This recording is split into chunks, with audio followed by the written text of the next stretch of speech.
Thank you for joining us on Dream of Africa channel, your premier destination for insightful political analysis and discussions centered around the vibrant continent of Africa. We hope today's video has sparked new ideas and perspectives. If you're passionate about understanding the political landscape of Africa and its global impact, don't forget to subscribe to stay updated on our latest uploads. Your support drives us to continue exploring the complexities of governance, diplomacy, and social change across the continent.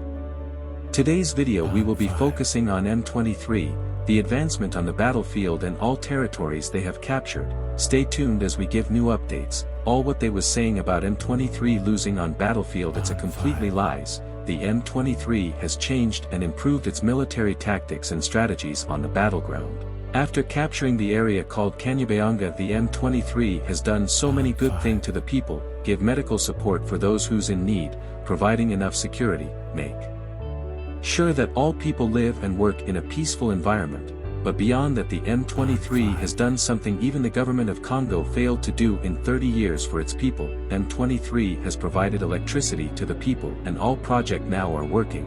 Let's watch this video. Remember to subscribe and like on our channel. Thank you. See you in the next video.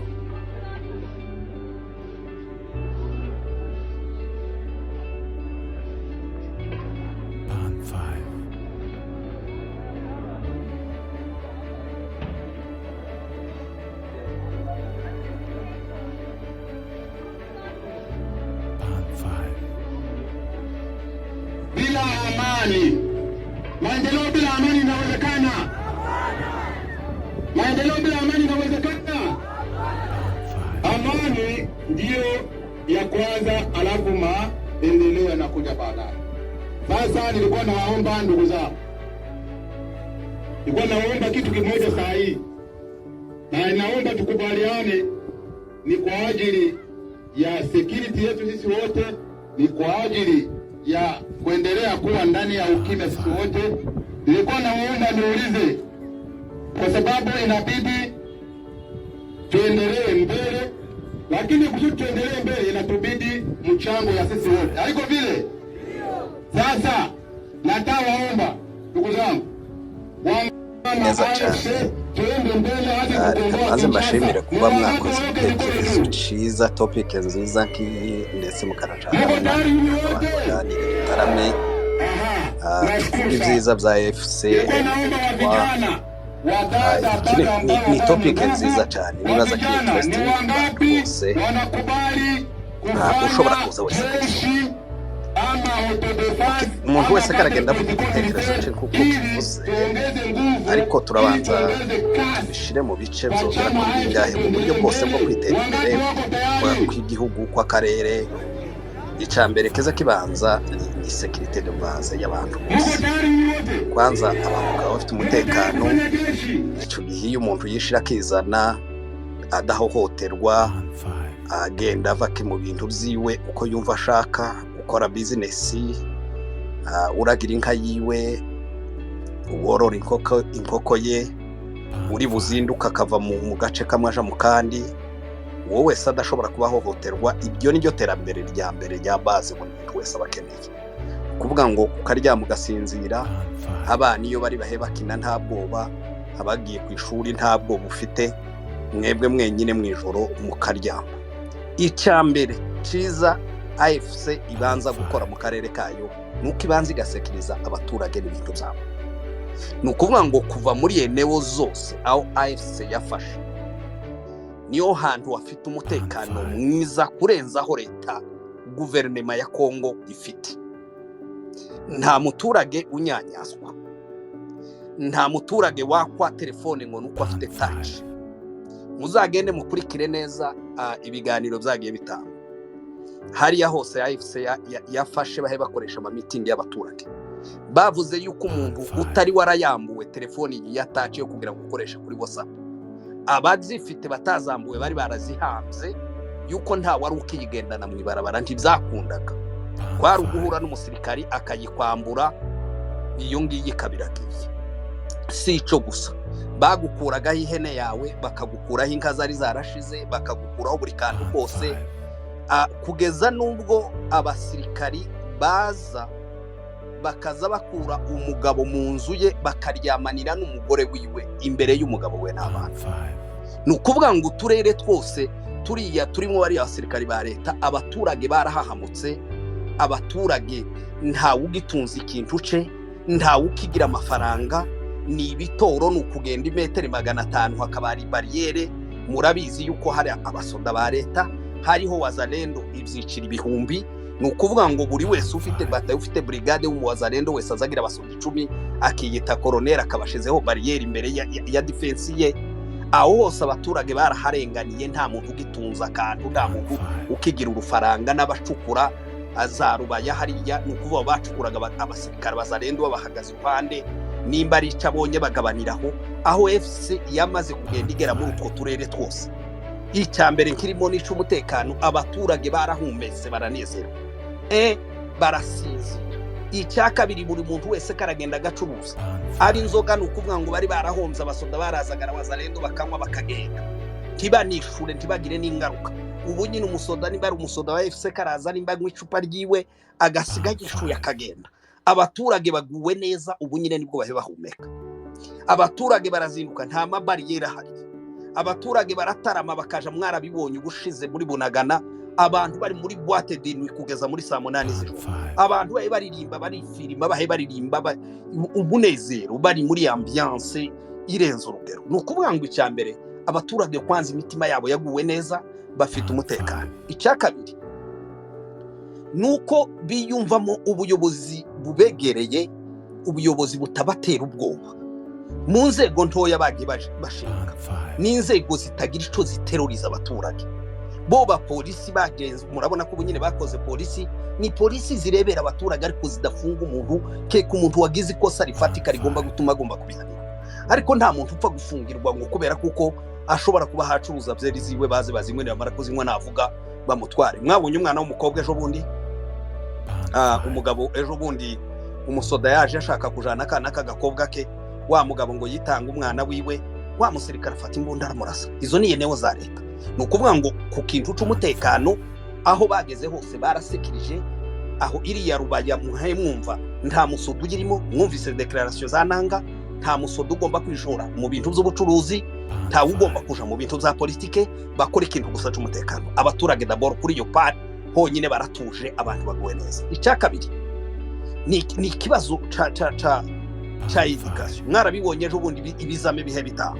Ni ukuvuga ngo abana bakoze ibizame mu mutuzo, barindiwe n'umutekano, nta muntu n'umwe ushobora kubakoraho, ari nta kintu na kimwe kinyuri ruhanda. Abana baraja ku mashuri, baragiye baruganiza bumvisha kuko abarimu bagomba kugenda bakigisha abana nubwo baba badahembwa, ariko ahubwo bakemera kuko bagomba kugira ikintu gikorwa muri yendewo zabo. Niho handa abana bahe biga neza, badafite ikindi kintu gishobora kuba kibatera indura aho ngaho. Eneo zose zirimo AFC abana ko bariga neza. Noneho reka tugere no muri ibyo ngibyo, kuba bagejeje naho bashobora gukora ibintu bya development. Abarebere bari mu kugenda bagahinga imihanda, bagakora za saro. Buri wa gatanu ugasanga hariho za saro ngo ahantu hose ko baragenda basibura iriya mefreji yose yasibye. Aho ni eneo leta yari ituyemo, ifite n'abakozi ba leta bahembwa. Ariko ibyo byose nta byakozwe, nayo mafaranga nayo mabije yo gukora ibyo bintu byose nta n'ikintu na kimwe gukora. Ni ukuvuga ngo mu bintu bya infrastructure ni zero, leta ndibyitaho. Ariko AFC ahigeze ifata abaturage, abantu mwese dufungura imihanda, ahatari hakinyura amamodokari, aha amamoto yarasigaye asaya, aho haratabwe nubwo batarahashira za kaburimbo. Ariko ahantu habaye neza, abaturage ko baragenda ijoro n'amanywa, bagenda ku makinga yabo, ku mamoto yabo, nta wikanga ngo baramujana. Umusodaze yurire kuri moto ntayishure. Ibyo ngibyo ntibikorwa muri yeneo za AFC. Aho ejo bundi bashinze radio, ni ukuvuga ngo hariyo radio communautaire bita Upendo, Voice of Upendo, nimba ari sauti ya Upendo. Iyo nayo kiramobiriza abaturage ko baraganiriza abaturage ukuntu bakwiriye kubana mu mahoro, bakwiriye kubana mu rukundo, nta discrimination, batarebera umuntu nguyu nuko avuga Kinyarwanda. Umuntu wese nagende abe busy mu bikorwa bye.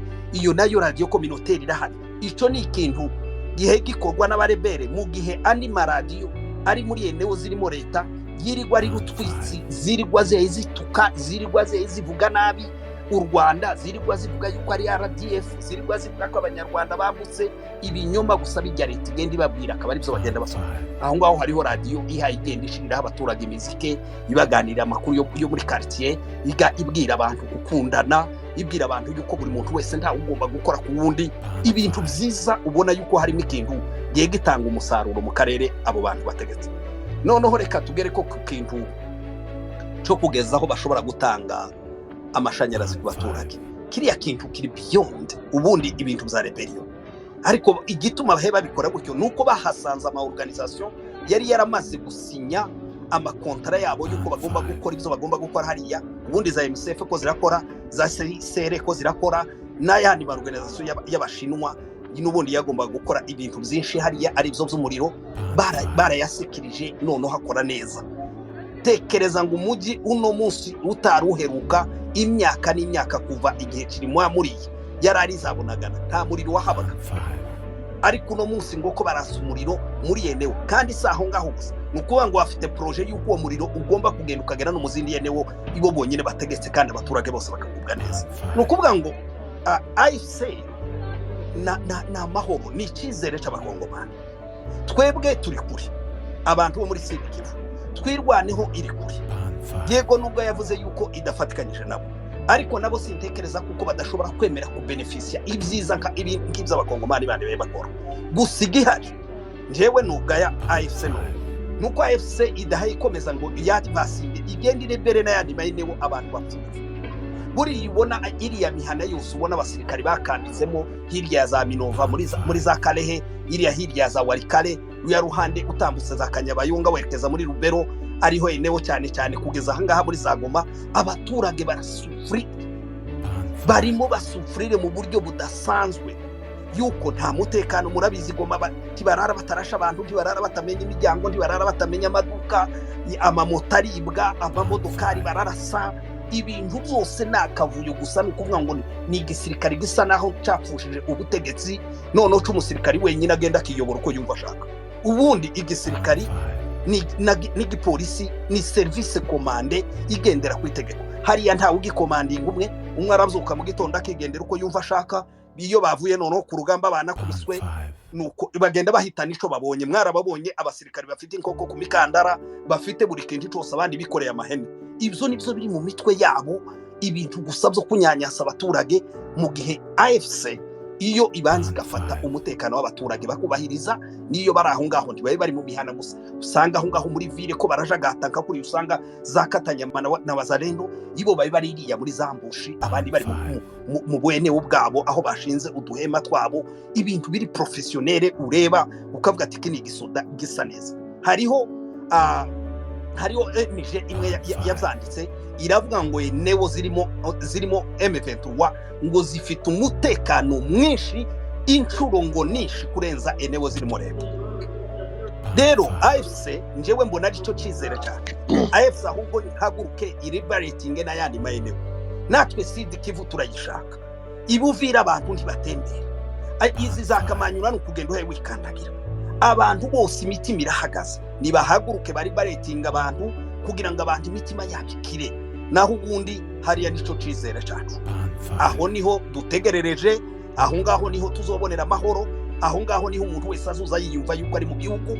Uzogenda ugacuruza ibyo wumva ushaka, uzohaguruka akaja gucuruza inoro, uzohaguruka akaja gushinga za hoteli, abakeneye kuja gukora izindi za business z'ubundi buryo, ni muri izo yenewe yuko nta ukunyanyasa, nta no gukoraho, nta no girisha gutwara. Kabanje bico novuga niki AFC n'ubuzima bw'abatutsi muri Kongo. Iyaba byari bikunze gusa ngo ikomeze yagura enewo barimo, naho ubundi aho ngaho niho hari amahoro. N'ubu ngubu ndibaza kuko abaturage benshi barabikoze ejo bundi kuri YouTube ya Mamo Rwagasabo, yabaza abaturage baravuga ati twaribagiwe yuko na bya bindi byo kunyanyaswa byahabaga.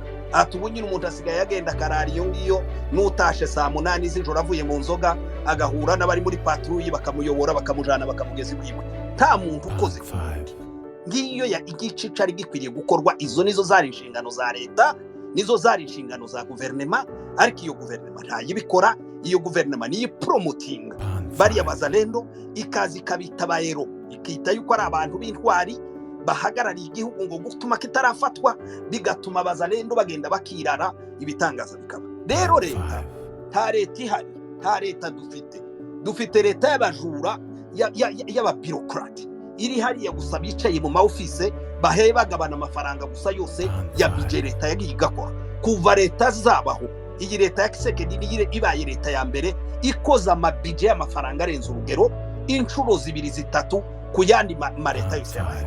Ariko waje ugasanga nta muhanda ukorwa, nta mashanyarazi ahayakorwa, ano mafaranga icakora ni ukugenda kugura amadrone, ni ukuja kugura ibifaru navyo ugasanga baguze ngo baragura base za transport, base yo kugenderamo itwara imiliyoni 3 y'amadolari. Abajura gusa n'aba mafia n'abantu gusa bari hariya bose baganira, wabonye bakamere barakirwa nk'abami kwa president, abantu muri sanju bahaye amafaranga yo kuba agomba kugira ikintu yeretse abaturage. Ayo mafaranga yose arayadevia baragenda bayagabana na Kisekedi, ubu nyine ko barabyina intsinzi yuko ibintu byose babirangije. Rero iriya ntabwo ari leta. Ico twari dukwiriye guhagurukira ahubwo twakangurira abantu nje mu kurangiza nubwo natwaye umwanya, ni muhaguruke mureke turwane duhagaze, mureke turwane nimbe twarwanaga rimwe turwane kabiri, mureke nimbe abantu batari bafite imbaraga zo kugira ngo noneho twishiremo imbaraga twumve ko nta leta dufite.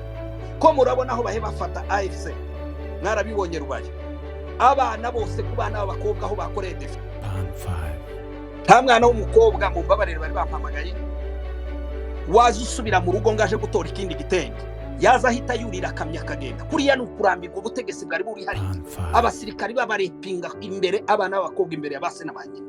Ibyo rero byatumye bagira iriya vocation, baravuga ati abangaba nibo bantu bonyine bozo dutunga.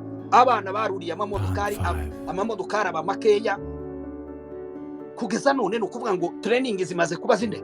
Muhire ndagira ngo araharaza kuduheza update, hamaze kubaho training wings zine mu gihe bari bafite imwe gusa. Rero biriya nibihe bizerekana kuko hariho ideology y'ikizere cy'ubuyobozi bwa AFC. Jewe nkabasaba gusa AFC ni haguruka yagura imbago, ni kwire n'utundi turere, ni rebarating abakongomani. Abantu bari muri baracingijwe, abantu nta ugitunga kantu, nta utunga ihene, nta utunga inkoko. None se umuturage utuyeho kugira ngo gusaga inkoko ihene y'ibigihe izobyarira akazobona kugura agatenge ke, nayo ikazi karibwa n'umuzalendo ngubwo yahunze urugamba.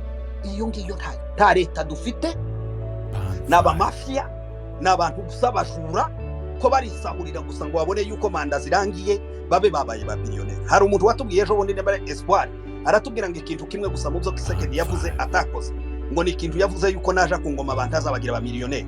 Bano bantu bose aba ministre, umuntu wese wakorana na Kisekedi muri none mu mafaranga yose atanga ajejwe muri yoba ya ministere yoba aya departement nyabaki, urya muntu karayafata akagenda kayarya yose, nta suivi, nta kintu nakimwe gikurikiranwa, nta audit ihari. Umuntu aragenda ngo bamutumye ngo naje kugura ibifaru, akagenda akagura ibifaru 5 mu bifaru 50, ifaranga akazigabura na president. Nukuvuga ngo bariya bose n'aba millionaire mu gihe cy'imyaka 5 ntacu ibyo bimubwiye, iby'igihugu ntacu bimubwiye, ibyo gupfa kw'abantu bo muri este ntacu bimubwiye.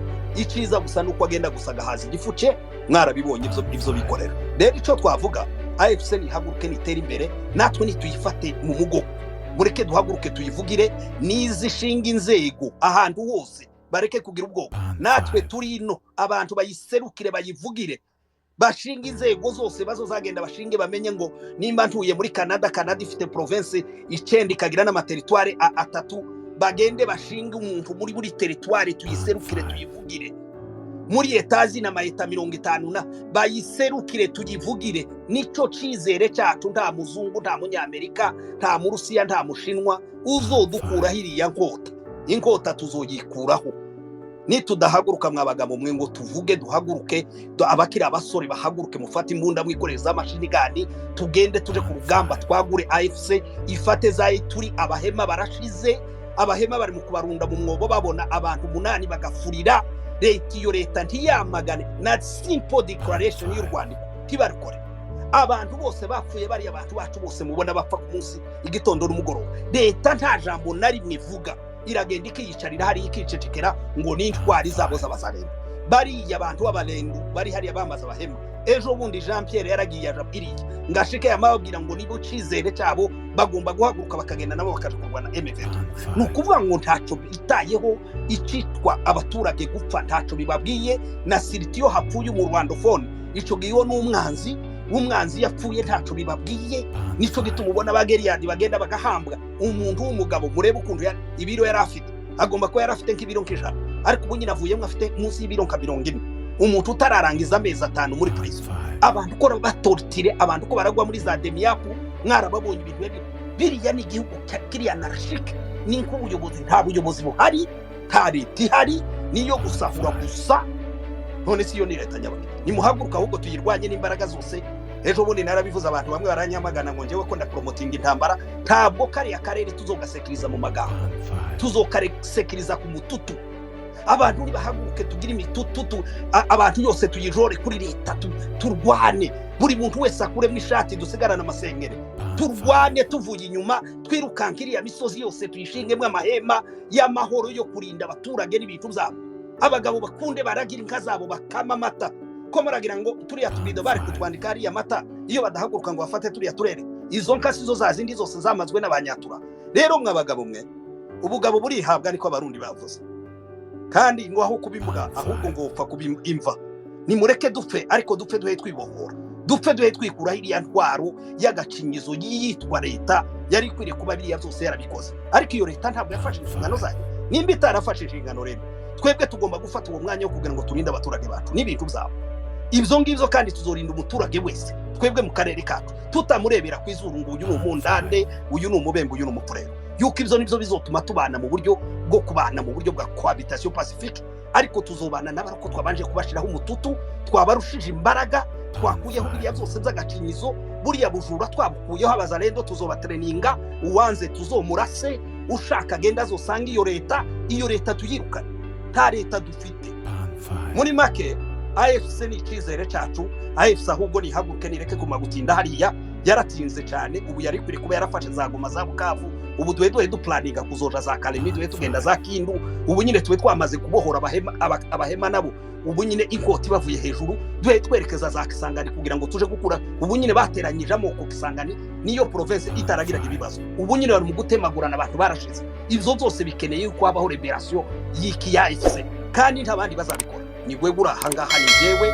Muhaguruke dutanga amafaranga, abasore bafite imbaraga bahaguruke, abasaza nkatwe tubaje inyuma, tugende nushake wozoza urasa natwe twikorera umutsima, aho uguye umwuma tuguheza agakombe k'amazi.